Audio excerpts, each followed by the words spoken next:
Ascent Audio, a division of Recorded Books, presents Quick Confidence. Be authentic, boost connections, and make bold bets on yourself. By Selena Rezvani. Narrated by Selena Rezvani. Limit of liability, disclaimer of warranty. While the publisher and author have used their best efforts in preparing this book, they make no representations or warranties with respect to the accuracy or completeness of the contents of this book, and specifically disclaim any implied warranties of merchantability or fitness for a particular purpose. No warranty may be created or extended by sales representatives or written sales materials. The advice and strategies contained herein may not be suitable for your situation. You should consult with a professional where appropriate. Further, readers should be aware that websites listed in this work may have changed or disappeared between when this work was written and when it is read. Neither the publisher nor authors shall be liable for any loss of profit or any other commercial damages, including but not limited to special, incidental, consequential, or other damages. This book is dedicated to anyone who's ever struggled to feel like enough, who said yes when they meant no, who talked themselves out of an exciting dream, or who quaked at the thought of taking that first step. This book also goes out to anyone who's ever felt like throwing traditional confidence books out a fourth-floor window. A big part of the confidence journey just can't be faked. I hope that every bit of information in this book brings you closer to who you are and that it helps you change your story and change your life.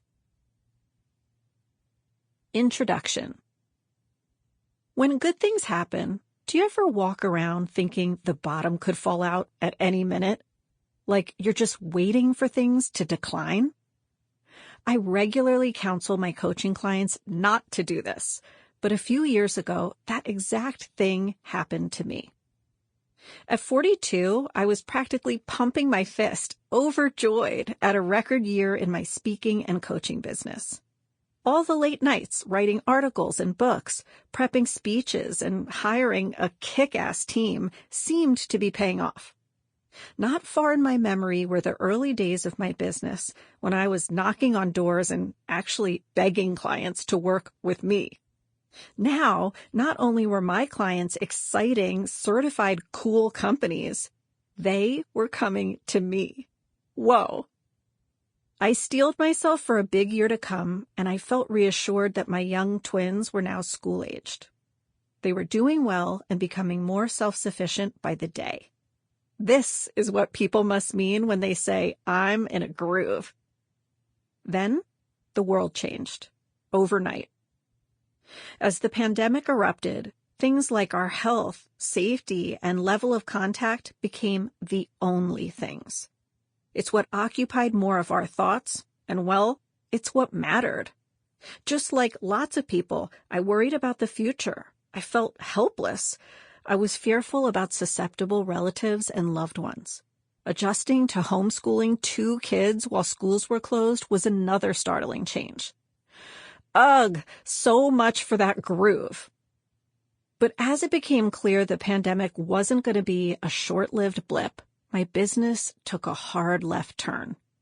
Company after company canceled their events with me, cited unforeseen event clauses in their contracts, and pulled out of negotiations. Talk about a gut punch. As I watched all that hard-won security fall away, I realized how close my self-confidence was to falling away with it. Without this lineup of clientele, what exactly did I have to stand on? At that moment, when everyone was asking, how will you pivot? I had no idea. I just knew I didn't feel like I had the answer. Not just that, but in the weekly chats I was having with my girlfriends, successful women directing important work at some of the largest companies in the United States, I noticed a stark change in their tone. Dubbed the Momrads, mom plus comrades, get it? Our group was full of women who you could describe as ambitious, assured, buoyant. Now, though, They felt deeply uncertain, like their employers could lay them off or reorg them at any moment. They were understandably trying to get the temperature on things, keeping their heads down and playing it safer at work. Add to this a raw, pervasive sense of burnout. As one friend put it, we're trying to solve all the old problems in our jobs, but we have even more new ones. As I put my ear to the buzz in my online communities, I heard the exact same sentiment. People were negotiating job stress, new financial worries, health and bodily concerns, canceled childcare, and more. For so many workers, their sense of agency and self-confidence was at the curb. Speaking for myself, I felt sideswiped by a queasy mix of fear, uncertainty, and loss. Can you relate? Somehow I'm betting yes. And that's when I realized something. What if I could lessen the scariness and uncertainty of this time, even a tad, and give people a little tiny fortifier? What if, in shoring up my own bleeding self-confidence, I could also help other people build up theirs, bit by bit? On one hand, I had this strong feeling people were really hungry for more confidence in their lives. I know I was. But I questioned if it would add value, if it made business sense, or if it was too fluffy. And I wondered if something like a newsletter was a good idea or a passing impulse. But the next day, before I lost my moxie, I typed LinkedIn into my browser and hit Create a Newsletter. I decided I'd call it Quick Confidence. Not only do I love the topic of self-confidence, but I knew if I wanted to make a promise I could make good on, it would be keeping things brief. Besides, most of us don't have loads of spare time for a confidence intensive. We need actionable, memorable tips we can apply on the go. I made a colorful header on my laptop and I uploaded it. I decided each issue would address a specific facet of building confidence. Things such as dealing with intimidating people, getting ready for a high-stakes moment, asking for a flexible arrangement, rebuilding your confidence after a setback, and many more. To add variety, rather than offering people 3 general tips in each letter, I separated them into embodied tips, mindset tips, and interpersonal tips, and provided one of each in every issue. Gulp. Here we go. I sent out the first one, promising to make it a weekly thing.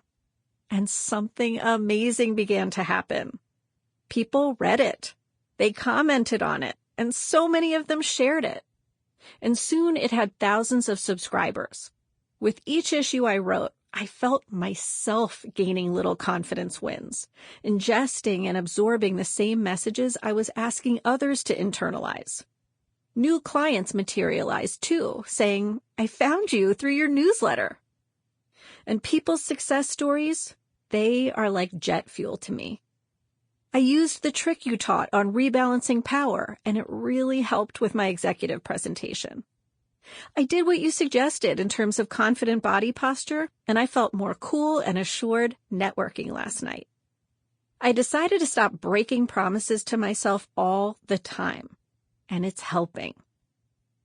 Each comment hammered home that this confidence stuff is not inconsequential or merely fluff in our lives.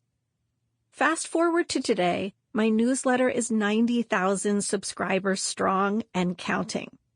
I no longer see it as a letter, but a forum, a practice, a gathering place, and source of encouragement for people all over the world. And did I mention that the best part of my week is reading people's comments, questions, and experiences? The icing on the cake came when LinkedIn recognized the newsletter as one of the best in the LinkedIn ecosystem. That's why pitching a book on confidence felt like a natural extension of the newsletter momentum.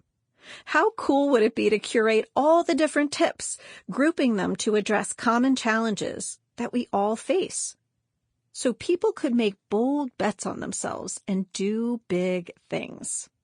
I set about doing just that. Those 4 sentences make it sound easy, don't they? It wasn't.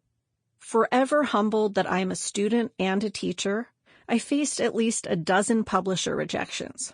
Ouch. Before getting my yes.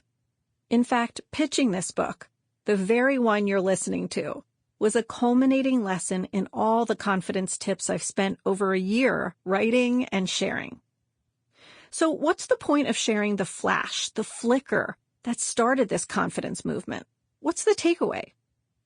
I could write a book of the lessons I've learned on this confidence journey. Oh, wait. But joking aside, I think my biggest, most inspiring and confidence-boosting takeaway from my idea to newsletter to book experience is this. Often we discount an aspiration as a silly urge or passing impulse. Even if it sparks joy or fills us with energy, we tell ourselves all the reasons it could go wrong. We forget about the central idea, the fire that got us excited in the first place. Well, I'm here to tell you those sparks are worth paying attention to. This book is proof of that. To recognize the fire of your best ideas, you need to practice self-confidence. As you do, you'll become more attuned to ideas when they bubble up. And importantly, you'll have more of the motivation needed to execute them. Together in this book, we'll tackle small, doable actions that you can take to build lasting self-confidence. That's going to help you to make strong first impressions right out of the gate. That way, you build new relationships on strong footing. We'll look at how to create self-belonging too, even when the people or conditions around you don't foster or encourage it. We'll explore managing power, harnessing your own power when you're diminished or talked over, and resisting the urge to overemphasize others' power. That's important, particularly if you find yourself in a toxic culture or surrounded by toxic people. You'll learn tips for those sticky scenarios too. Part of this confidence journey means subtracting, letting go of overdoing, overthinking, and overanalyzing. Can't all of us commit to doing that here and there? Maybe more often than that. Letting go sets you up to rise to the occasions in those especially big career-making moments, freeing you to really focus on your best gifts and talents. Together, we'll also look at how to negotiate your needs so people listen, and so you can get the green light or yes answer you need. As you use these tips to manage even those unavoidable fails and setbacks, I hope you'll highlight the table of contents, dog-ear the book, mark it, and bookmark it to bring you right to the tip you need in a given moment. We'll even explore how to scale your confidence, incorporating tips that help you multiply and accelerate your practice of developing healthy self-respect and appreciation over time, and maybe even pass it on to someone else who really needs it. To help you, each tip in this book is meant to support you with the physical, mental, and interpersonal aspects of building confidence. Now, these are not always hard and fast categories. Some overlap and intersect at times. For example, coming up with a ritual to let go of a tough rejection might be part physical, part mental. But the categories matter because they help us to use all of our faculties, to divvy up the work of confidence in a sense, and give homework to a specific part of ourselves. I've found that wildly effective in building self-confidence, and I think you will too. The tips focus on mindset, belief systems, attitudes, dispositions, ways of thinking. Embodied, body language, tangible expressions, mannerisms, movements, and physical responses. Interpersonal, relationship behaviors, social interactions, communication practices, person-to-person exchanges. Not only does this mixture of tips help you engage different parts of yourself in your confidence efforts, it keeps things fun and interesting. And how about this person giving you confidence advice? Why should you trust me? Well, I wasn't born with a confidence gene, that's for sure. I've fought and tested and pushed and buckled at the knees at times, working at my self-confidence. But today, I'm living it because I practice it every day. I'm inhabiting a confident place. And compared to that person, that old version of me who used to sit on the sidelines and watch interesting things happen to other people, now I'm doing things that really interest me, that I dreamed of, and that light me up. I want the same for you, however you might define it. The advice here is more than anecdotal. It draws on coaching and training thousands of professionals on leadership and confidence at places like the World Bank, Under Armour, HP, Microsoft, the U.S. Treasury Department, and dozens of others. It comes from interviewing scores of executives for my previous books and conducting leadership research around the world. The advice here draws on my personal journey as a professional, too. I've navigated giant, medium, and little boutique employers, and along the way, I've been promoted, I've been laid off, I've supervised people, and I've had terrific bosses and horrible bosses. An important part of my lens is that I'm a woman of color. I've felt invisible and underestimated at work, and I've also felt the joy of carving out my own path to leading. All of that comes into play in quick confidence. I'm an eat cake before dinner kind of person. I want the Diet Coke and the French fries. I believe in enjoyment, even if I think wine and coffee count towards my daily water intake. I think we should put our authenticity and wholeness before any one job, manager, or career phase. I don't think there's any job that should require you to hang up who you are on the coat rack, or that's worth trampling your well-being over. I know that each of us can express something truly special and unique, that we can do big things by making regular deposits in our confidence. When we do, there's no avoiding those deposits becoming mighty sums of confidence that pay dividends for the rest of our lives. One thing I like to tell myself when I'm heading into a big negotiation or high-stakes opportunity is, Selena, walk in like you 400% belong. It changes my posture, my stride, my facial expression, heck, even my contributions.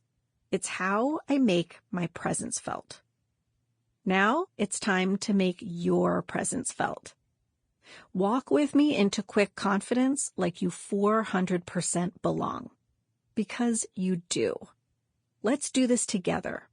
If you learn more about Greek archaeology than you did about self-worth in school, it's not too late for you. Not at all. Now is the perfect time to take your confidence journey bite by bite, morsel by morsel even, knowing that the best return on investment you'll ever get is the one you make in yourself. Chapter 1. Make strong first impressions. If you've ever sat there, sweating in a blazer, while people lob difficult questions at you, you get it. Those special things called job interviews are just one example of the first impressions that can feel make or break in your career. How is it that so much can ride on other people's 30 or 60-minute assessment of you as a human being? And how can a simple Q&A have such a disproportionate impact on your bank account, resume, and future? We job candidates have our own power and agency, like the ability to walk away or not apply in the first place. But it's easy at moments like this to feel like they have all the power. It's no wonder that situations like this make our heads spin with tension. In so many career moments, you are being sized up by others in a matter of minutes. But what makes this even trickier is that the rules are ambiguous. At a networking event, for example, we're told to present ourselves in an assured, confident way. But at the same time, we shouldn't come off as over-rehearsed or like a tryhard. And in pursuing a new role, just because we may want a job, we shouldn't convey that we need the job. Then, on our first day of a new job, we should make sure to dress in a smart, polished way, but we're cautioned about looking overly formal or out of touch. Talk about mixed messages. The human need to search for acceptance from others, even early on in an interaction, is real. We evolved in such a way that sharing resources with other members of our group led to stronger social bonds and helped a group's chances of survival. Part of today's challenge comes from the fact that meeting new people means negotiating lots of unknowns. As NYU researchers explain it, each new person we meet is a source of ambiguous and complex information. It's sitting with that ambiguity, along with our compulsion to be accepted, that can push and pull our confidence levels like warm taffy. As we try to find that ideal Goldilocks level of confidence in first-time interactions, not too much and not too little, we can end up forgetting to bring our actual, full, living, breathing selves with us, not just in interviews, but in any meaningful first-time interaction. Introducing ourselves to a prospect, meeting our new boss, or at a coffee date with someone who has the job we dream of having. This happened to me right at a time when I was trying to cement an important consulting assignment and build up my business. I had done a small job for a mid-sized tech company, helping to launch a new employee resource group. I now had the chance to pitch a bigger, more powerful leadership and inclusion project to the CEO and his team. In that meeting with the CEO, I worked so hard on making my first impression memorable that I practically tried to fill that vast gray conference room with my years of knowledge. Armed with my 64 slides, I was so caught up in a gust of experting, I didn't leave many openings and spaces for his questions or comments. And slowly, I watched him kind of pull away from the conversation, literally backing his chair away from the table. As he did, my own negative self-talk went into overdrive, which caused me to give a particularly incoherent response to the single question he was able to ask. It hurts to admit, but as you can probably guess, I failed that day to both impress and make an impact. Yes, it stung, but I can see more clearly now that any situation where you're driven by your insecurities and leading in someone else's style, not yours, will put you closer to losing your audience. Maybe you can relate? Have you ever played a false part initially or watered yourself down to give others what you thought they wanted? Part of the issue here is that we pressurize first impressions so much. After all, as undoubtedly you've heard, you never have a second chance to make a first impression, right? In the span of time it takes to bake brownies, we should somehow neatly downplay our flaws and peccadillos and showcase only our shiniest, most motivated, brilliant self. Here's the thing. So many of the common narratives around making great first impressions are packed with covering up who you really are, and by extension, shaming the not presentable parts. Well, I'm here to tell you that doesn't work. You do not need to pull one over on people to make it, and to think you should only hurts your confidence long term. Drawing from my own lessons and from coaching and training thousands of leaders along the way, I'll illustrate how to show all the way up in these meaningful moments. Get ready for it. As yourself. Whether you're trying to make a strong initial impression at a networking event or on your first day at work, at college, or with a new client, you can do this best as you. And I can't wait to show you how. Just do you. So let's update the mindset you're working with. Let's embrace a little thing called human, authentic first impressions. As we do, I hope you'll give yourself and others some latitude. Because who among us doesn't have off days and moments? Or doesn't stumble, stammer, or feel plain weird sometimes, socially speaking? While you're at it, make some room for the possibility that if things don't go just perfectly, the situation isn't chiseled permanently in marble. In fact, right now, cozy up to the idea that if you need to, you can deepen your existing impressions and relationships with people, even ask for a redo or strategize a comeback. And if for some reason you can't do those things, you know what? You'll learn that's survivable too. Embodied. Adopt dog code. Sometimes the best confidence lessons come from the most unlikely places. Here's a case in point. Have you ever noticed how dogs greet us humans? If they're anything like my Newfoundland pup, Midnight, they don't hesitate. They don't overthink it. They don't talk it over with their friends before making a move. A dog's nature is to be the first to make a connection, to come right up to you and greet you. And I think there's an important confidence insight we can take from that. After navigating a pandemic, we're all acutely aware of the importance of something scientists call vitamin S. The need to bring people together socially, whether virtually or in person, and to feel a sense of togetherness. In fact, scientists have discovered even very subtle interactions with strangers improved well-being. For example, in experimental studies where subjects were instructed to greet, smile, or initiate a very brief conversation, a single encounter, the interaction boosted people's happiness. These little moments included interacting with a bus driver, with fellow commuters on a bus or train, and with a barista at a coffee shop, even being with a fellow participant waiting to take part in an experiment. Here's what's cool. The short-term boost in happiness occurs not only in the person initiating the conversation, but also in the person whose social contact was sought. So how about it? Why not be the first to say hi and introduce yourself in a group? Invite your new colleague to a networking or learning session you're attending. Notice someone who's isolated and might appreciate an invitation to join you. Invite your new coworker to lunch.